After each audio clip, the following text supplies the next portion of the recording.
ꯉꯁꯥꯏꯒꯤ ꯑꯩꯈꯣꯏꯒꯤ ꯂꯨꯆꯤꯡꯕ ꯈꯟꯕꯗ ꯑꯩꯈꯣꯏꯅ ꯃꯤꯇꯣꯞ ꯉꯥꯏꯗꯣꯏꯁꯤ ꯀꯔꯤ ꯊꯥꯔꯗ ꯄꯥꯔꯇꯤ ꯉꯥꯏꯗꯣꯏꯁꯤ ꯀꯔꯤꯒꯤꯅꯣ ꯁꯤꯅꯤ ꯊꯣꯔꯛꯎ ꯁꯤꯅꯤ ꯅꯣꯏ ꯉꯝꯗꯕ꯭ꯔꯥ ꯑꯩꯈꯣꯏꯅ ꯍꯪꯅꯤꯡꯉꯤꯁꯦ ꯅꯣꯏ ꯂꯨꯆꯤꯡꯕ ꯈꯟꯕ ꯉꯝꯗ꯭ꯔꯕ꯭ꯔꯥ ꯅꯣꯏ ꯂꯨꯆꯤꯡꯕ ꯈꯟ ꯉꯝꯗ꯭ꯔꯒꯅ ꯇꯣꯛꯑꯣ ꯁꯤꯅꯦꯕꯀꯣ ꯃꯤꯒꯤ ꯃꯤꯅꯥꯏ ꯑꯣꯏꯒꯦ ꯍꯥꯏꯔꯣ ꯁꯨꯝ आदा दिल्ली द खोंग सुम सोगा खबियु खबियु ना नुई वरोंग बगी मयाम दो होई तनिंग दे बको नुई ना हाना लुसिंग बखलु अदुगा इंडोर्स तो होलु सेंटर ने यारे हाय हाय लो सिने बा हाजको मधु हेक नकंगदी नुई ना सेंटर ने खनबंग ngaई तारबा सेंटर ने खलक पो तारगदी समाना रे बियार का समानै ममंग गमेन तुको समानानी नुई कैम तो मोय नत्रा कैम तो मोय अना मियाम की थबक तोंग ब लेबा पयाम दो अदुगा एमएलए सिंदुगा तानरगा लेमिने गदो मत्रो तो मिने गदो मत्रो इमिलेसी कनानो केंद्र की रिप्रेजेंटेटिव नत्रो मासे नत्रो लेरिबा एमएलए सिंदो अदुना नखोइबु सिमिसो ओहेंदोइ नेत्रो मी अमदु सिमिसो ओहेंदोइ नेत्रो अदु एमएलए सिंदु नुसिनना सागोनर पुन्न सामिनबा ngamba लुसिंगबा कवे नत्रा लुसिंगबा से कैनो इन्फ्लुएंस आम लेगदबनी इन्फ्लुएंस आउट या पोंती मासे मा लाकदा मियाम नम खोंग पार खोरमिदु कैनो खोंब्रा इन्फ्लुएंस लेतोइने मासे नत्रो अदुना अदुगबा लुसिंगबा मसे नुइ पुथोक ngमद्रबाबा खनबा ngमद्रबाबा नुइ मसे खन ngमद्रबाबा नुइ मसे खनबा ngमद्रना आदगी दिल्ली की कैनो सिंगदुदा लुसिंगबा मयाम सिंगदुदा खलनगे हाय तारगदी मणिपुर से अमोना मिनाय ओहंदोइनी अदुमा खा ए हायरंगेको अदुना नुइना अहानबा खलु अहानबदा कोइसि लिदा ओहनबियोसि थौना फना हायो को देन सी एमदा सोइतो से खोइ गवर्नमेंट अमा सेमजरगे ना गवर्नर दा थाव अदुगा देन थार मतुंग सिदा केदोरे मदुगी सीदो कॉपी टू आदा पियु दिल्ली दा पियु को थागो आदा मुइना यारे फारे यारक्रेदना अखोइ केदोसि की फिरेम लौसे खोइ फिरेम लौनसेबा मदु मियाम लेपके अद मियाम लेपकेबा अदु नोइना कमाइ तोकेबु सेंटर सुकी प्राइम मिनिस्टर सुकी अमित शाह सुकी गवर्नर सुकी अदेदि होजिकी चीफ सेक्रेटरी बु किबि यारमनी नत्रा किबि यारमनी नत्रो अदु मुइना नैथरकपदि मणिपुर की मियाम दे लोइरे मणिपुर से लोइरे को अदुगा नोइना सीएसओ दा ताइनगनु अमर ताइनगनु मिचम मियाम दा ताइनगनु अखोइना सागतप इशू नते नोइना पुथोकपनि नोइ पुथोकनि नोइ थोनबा नत्रो से मियाम जे इंग तपनेना पारंबा इंगन बंगमदे तफन बंगमदे अखोइ नुगाइनेना पारंबा नुगाइन बंगमदे मम्मी तक मफी तादब मी याउदे नत्रा जिसिदा कैसेन पोटसते लाइक तमंग खंगदे मथों मरम खंगदे जे अरे थबक फंगनेबा पादे नत्रा अरे कॉन्ट्रैक्टर लेरिबा मयाम दो अखोइ कनो तो बगी अखोइ सर्विस एक्सटेंशन मो पीदे नत्रा सिक्याम वारमगनी कयाम कम गनी सि खंगदबनेबा नको अदुना पीआर लाइसे अखोइ नुसिबगी दमकता मणिपुर कन्नबगी दमकता पीआर लाप नतेबा मणिपुर की मियाम से ओटलबा नैनबगी लाको ओइना तवे अदुना मसिगे से मसिगे कोई टेक्साक से कनाना पुदुइनो हाइतारदी जगी बीजेपी अमसुंग मसिगे सामिनरिबा पार्टी सिंग पुगदबनी अदुगा एमएलए सिंग थौदांग लौगदबनी अखोइ हाइजि नुरा सावबगी हाइबनति अतुबो मतमदा पॉपुलर गवर्नमेंट अमा लिंगो सिनि अदु नुना लिंगबा ngमरोय असा उरबा तो कानदे नोय रिजाइन तोथो नैम फम लay को अदुना तना मियामगी हो ngaइबा चुमोयना अखोइना टॉपिक तसु दम थमजारे अखोइगी हौजिक प्रोटेस्ट तौरी ngasimaktasu protest तौरी अकन ममोंग दा protest तौर कान हौजिक फाव द मिनी पान सोए लाइरिबा पोट से हौजिकी अखोइगी कोकोमिना तालिबा मदि प्रजामियामना तालिबा डिमांड अखोइगी मणिपुरी गवर्नर अजय कुमार वलासना तौख्रिबा थोख्रिबा इंसिडेंट तुगी मतंग दा प्रजामियाम दा सोइख्रे हाइना फोंगदोकदबनी हाइजगदबनी हाबा पोट सिनी हौजि हौजि से गवर्नर से मणिपुर दा लेते दिल्ली दा लay हाबगी पाउसु फंगे अदु इतारी तालिबा डिमांड से कोई कदाइ फाव फंगबा याबगी अखोइगी पॉजिटिव होइबा कनो से लेगे हाबा क्वेश्चन दनी फंगदौरिब्रा हाबा क्वेश्चन सिनी ओजा कमाइ थमनी ओजा गी ओपिनियन ता खोगी गवर्नर हाइसे गवर्नर हाइसी खोगी मियाम दा माना सोयरगा सोयगरेना हाइबा यादबा मीनति को माजे माना पारिबा कॉन्स्टिट्यूशन की पोस्ट से हेट ओरगसु लालगदी लाले हाइगदबनी मा चावदे कशु गवर्नर से नाम चाव निंग बनम निंगबो वाने को चावरी दि कनान हकंदा मियाम जिने डेमोक्रेसी दि मियाम दगेना चाव बलेते को माना कॉन्स्टिट्यूशन की ओइबा हेट ओइजबई वानी अदुगा देन चावबदी मियाम न खै चावी मियाम सिना यादबदा माना कन तोंग पोंते अदुना मादि तोखरो अखोइ माबो हापिबा ख्वाइदगी चावबा इंडियागी मियोइदो अदुबोक्ता अखोइ लालदी लाले हाइबासे मसाना ताबनी डेमोक्रेसी की दिसी ताइ फदबनी आइना सोगदे सोगरे हागदबनी लालगदी लाले हागदबनी को अना मागी वाही दुगी मखा पोरे सिनेबको अना हाइजब यादी हाइबा लेते अदुगो माना सोगरे हाइबा यादी से लेते को अदुम हाइबा याई मरमदी डेमोक्रेटिक गवर्नमेंट अमा लेते बनिना माना डेमोक्रेटिक हेड ओइना पूरा बनिना सी पोसे अदुम माना अदुम हाइबम थोई हाइबा याबा पोट अमने सिमा आई अहन थमजके अदो governor si kana ko khangna se ko governor si kana governor si mayam na khambiram gani hojikti person rule mang dadi chief minister gi role si mana pairaga ma lei ni ko lei ni aduga ma si kana no hargadi central government na hap mini ko central government ni in the name of the governor hajabe wa kanogi president of India habi wane ko aduna mana thabak tawri se president of India na thabak taw natebo kasagi home ministry ma thabak tawri ne sumi ko aduna ma akhoi manipur da president rule leina lady se president rule se atopa leibak tagi mirei bak tagi laga leibak ngak pa natebo ko kasagi BJP gi leingak ama adum leibai wani manipur da adum lei asi BJP gi leingak ne khoin udoi se ko atopa gi leingak nate congress gi leingak nate atopa gi leingak nate tohaibam nate ko masi BJP gi leingak ne harati double engine haramidna double engine dugi mahutta single engine oina governor na chief minister gi role lorga ngak pani adugi wild thoda sina kanana toke da ada sawing yeng basina union home minister na prime minister na yeng bai wane ba ko sibo khoin kari ko ge bo center gi rule ko e ba ko masi akhoi na masi ki democratic khoi gi haitare popular government ama leitab na democratic ki form amadi oidi oidaga su constitution ya ba port amu oi banina center na ngak pa lengak amani haisi akhoi yamin nagada bani aduga den sigi lengak sida akhoi na governors the pen da balergadi janing da balergadi governor se kanana hapano hargadi BJP government hapni natra another BJP gi form of government ba ko aduna BJP si chen ngai adum lei adu BJP gi role yam lei sima ai ahan ba taminge sima ko ani suba ai raksan ba ko aduna miyam na tawri ba demand se adum summe na khallagadi ko ma adum apology to gadamni lange lalu to miyam na yaradi ai sorry ma gadam miyam ga wakalon kenare ai council na lobo wale di sing mama leibani adu miyam na smine khangra bani na ai aduda ai lale natra sorry haida su letra regret phogi haibi aidana adu phogi haibi aidana natra ka de kamai tongni adu mungna leini mungna leibai phabro jong ngasi yong ngarang su adu mange ban minim tokre ho state ki economy ha de hona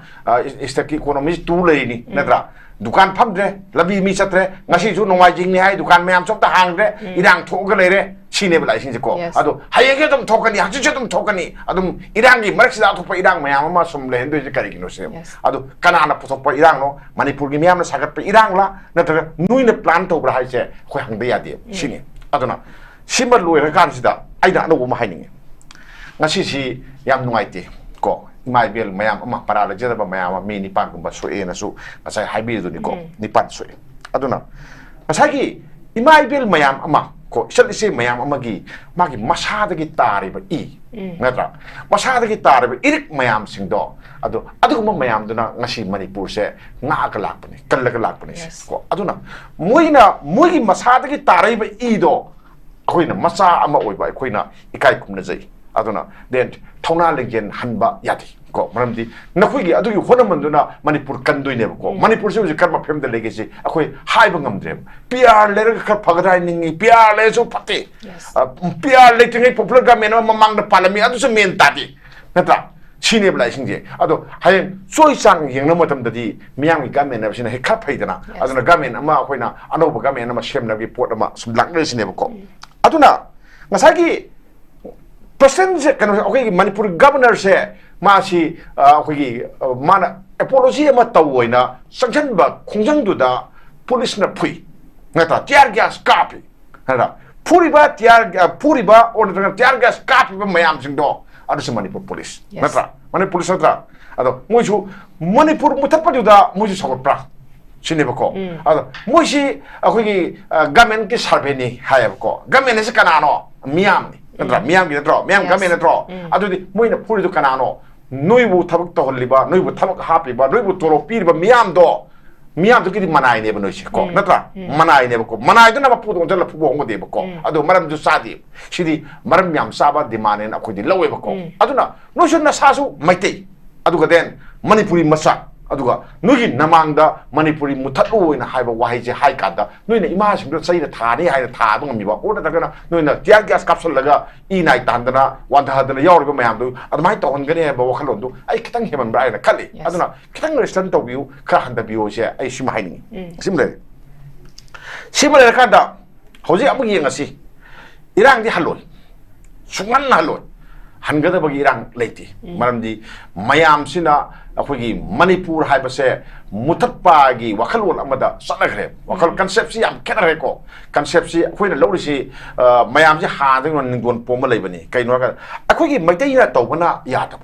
aduga then maitai dang haitana kaihori ba cookie sing na tawbana tum yaba nata adu operation akhoi sida tawba dum yai tawli natra moi subdana operation tawati natra akhoi do noi pikalo hai noi pikali natra moi subdana noi pikaloi hai kan tawti natra pre movement regime ko habdi we manipur la ba lambi mayam je maning tamna akhoi subtraction tawba ya halu hai natra akhoi adum yai natra moi ne yati yaroi noi order do nawalodi sinem natra akhoi de sang gadi hat kani kini shiroi lili festival ama tawi ado maitai mayam ama saruk yai natra aduda maitai sing chatpa yaroi sinem chatpa yaroi aduragadi aigi manipur da chatpa yaroi manipur tharaga chatpa yaroi hai taragadi manipur si cookie na haiba sunataba aduga then central government haiga leini ko natra central government army hai retro adugi haiba potosu kamai tore ngasagi ganona manipur gi governor yawi magi adagi governor council hai chief secretary yawi hai advisor yawi hai dgp yawi mui mayam gi meeting du warib lo bone so sende mui natra adodi manungda nungda seliba isel du karino haibsi kamai hangu juru sinda kari gi tamakta manipur mutalu haino sineba ko aduga ngasagi adugi dita amuksu inquiry ama tawni kamai tawdu inquiry tawdu kana tawdu inquiry no sin army da tawdurira army harbe army tawduribra moina di haido khre akhoi phaton ware am lobani ware tu matungina torokpani haina haragadi karino inquiry tawdu se responsibility fix tawdu kana anobo moi me am tawdu netro moi na tro dudi moi me am na manipur gi me am da la hem toy ko la hem toy machine kwai gi samba pambaini manipur da idang tok tro pambaini manipur da sukoina present rule thropa tha numit kano si samani surak pasibu manipur gi me am na governor rule se pam de noi hangro si kana hage chief secretary se nawa logre governor nawa logdi se kana hairke hoji kata hari intro si ngasai tanja sing ngai le ben tiba noi na semane adu urgadi noi ga ki kari mari de ge manungda then manipur da present rule si noi na kyam ku thamba pam ge si miam gi wang kari ko oro jono sine ko hoji lai ko sila ka da amuk pusale amuk pusan jage ko ngasai ki manipur gi miam na matam da present rule thambasi adum kashu haramdi ada manipur kai no hakada maitai khoi anambana di manipur se ing tap ma lemina ba pa ko lemina pa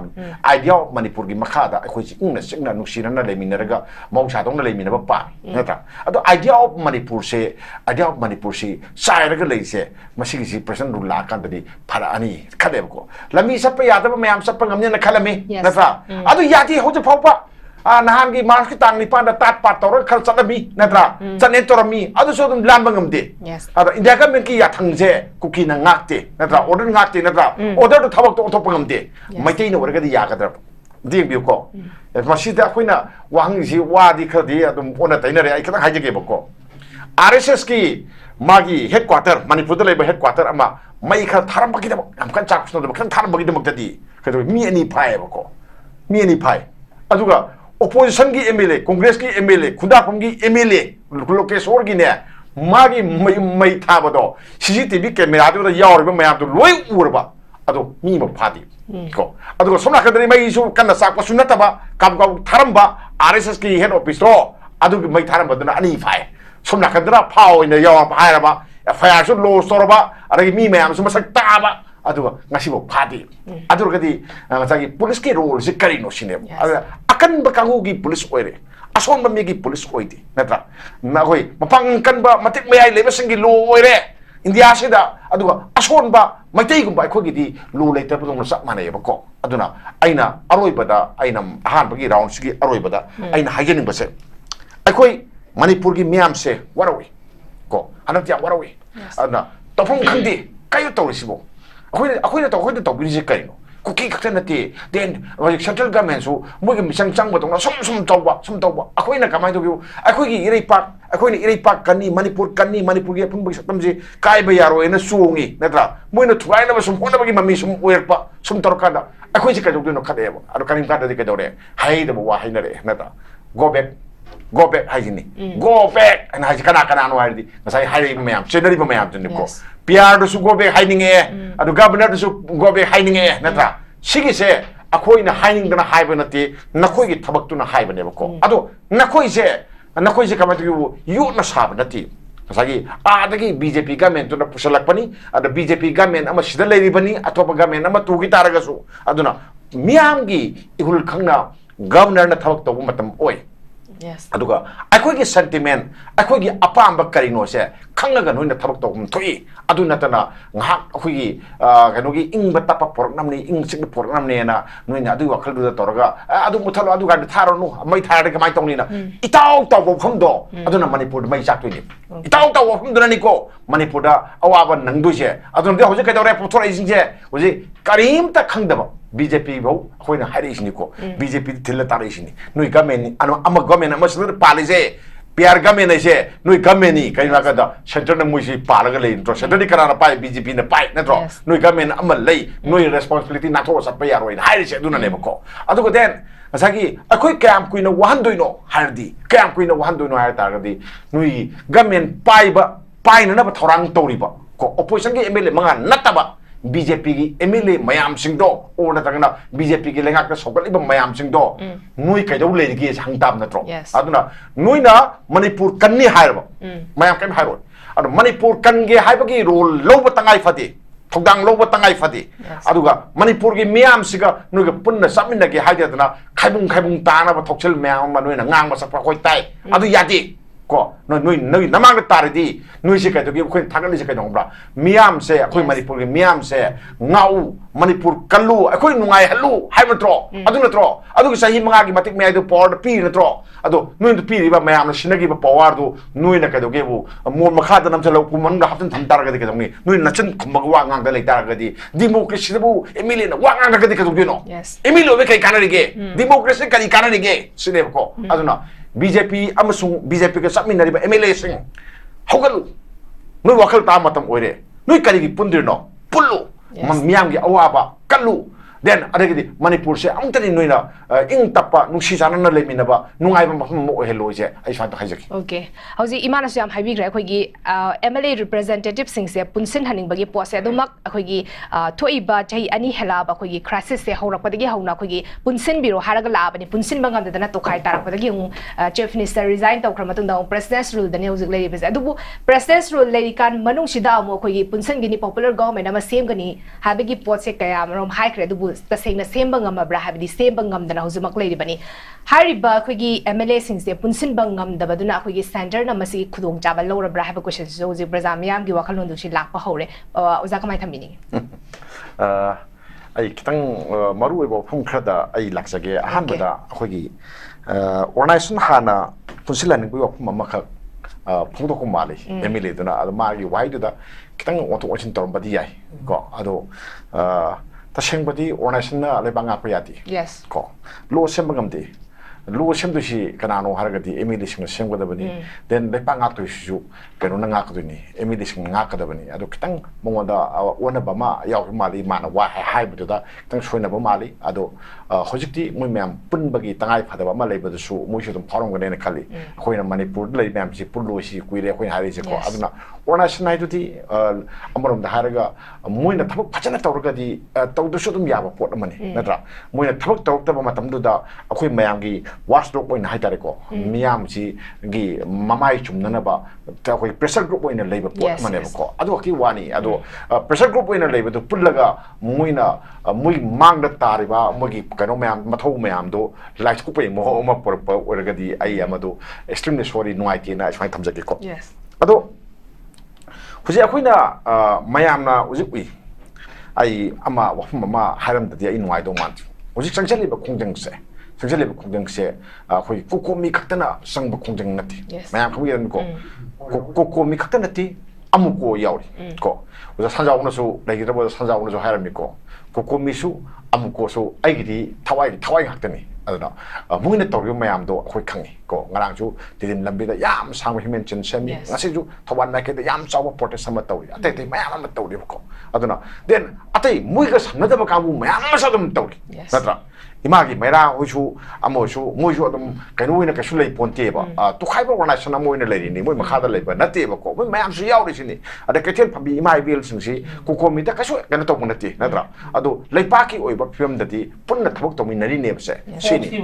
하이 폭시 모멘텀수 야우이 하이즈니고 스마이 동 또리니 아도나 마얌 야우리바 사루기 아리바 마얌세 마시가도 뿔리니 뭐로 다르거디 그래서 공영시다 뿔리니 뺀다바다 야우리니 강무 강강다나 뺀다바 나테 마니푸르 mayam sina pelak trabani ase ai ka to ya dona amukon social level khong su ai thawai haksang yauna ai sawa chena ai smai thamling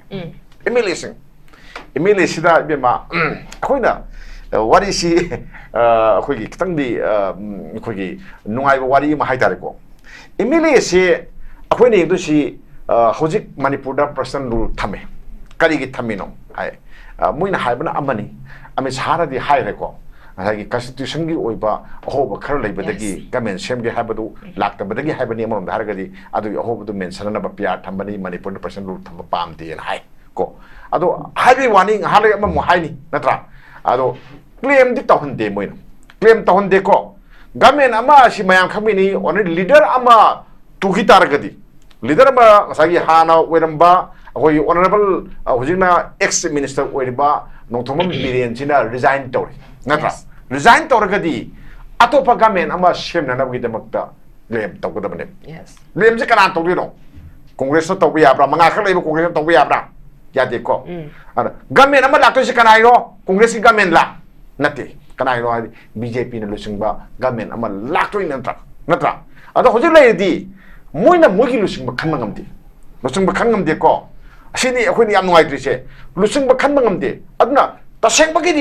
자기 이미 루싱바 하면서 CLP기 리더 하비아이고 마사기 나타나 BJP 수사만이 뭐기 에밀리스기 루싱바기 루싱바이디 리더세 칸바세 그나나 칸도나 하거디 에밀리싱도나 칸자가다 바포 아마네 에밀리 카야노 BJP 에밀리 카야노 구타도 구타움도 와리보고 아라게 된 가멘 파리비시다 사고리비시 카야노 니푸가 카야노 레이싱제 니푸 머리 mga 하일리비 마얌싱제 아시나 뿔라가 말리더 오로세 마 칼레나 하이도이 나트로 아도 시기 리더 칸바세 칸바시나 까양나 마팡 칼리 캉브라 하지 에밀리 싱두나 하이바 에밀리 싱두나 칸바니나 에밀리 싱두가 뿐나 와리 로미너 타목 동감에 야이코 마시 아코이나 칸가다버세 마망기 가멘 하이타르코 거기 오너블 거기 아노 세미소 오람바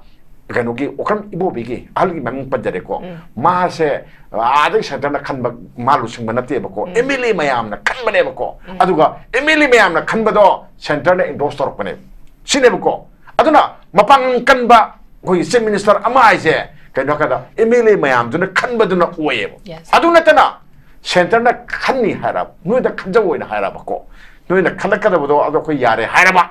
adodi piar ga samane moina haibam tawni kuki hat kanu kuki da gai kano noi sanghinu uji matang chati akhoi yana yana khona rakhi no pangli mariu han taromi dana ado kaino hongra ngasagi mo center na hapasi miso oitoine noi haidu yati akhoi swada khangi hoina khangi smai to godabani nui do khusim matang ga hakano akhoi singmada mateng pangu sidi akhoi policy tawjage haigedabne ko natra aina haijabadi ngasagi akhoi gi lusing ba khanbada akhoi na mitok ngai do chi third party ngai do chi kari gi no sini thoro sini nui ngamdabra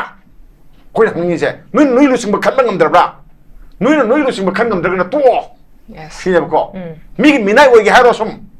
आधा Delhi the खोंग सुम सोगा खबियु ना नुई वनों बगी मयाम दो होई तनिंग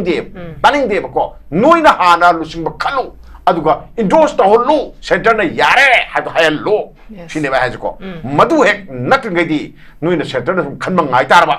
centre ने खलक बो तार गदी समाना रे बियार का समानै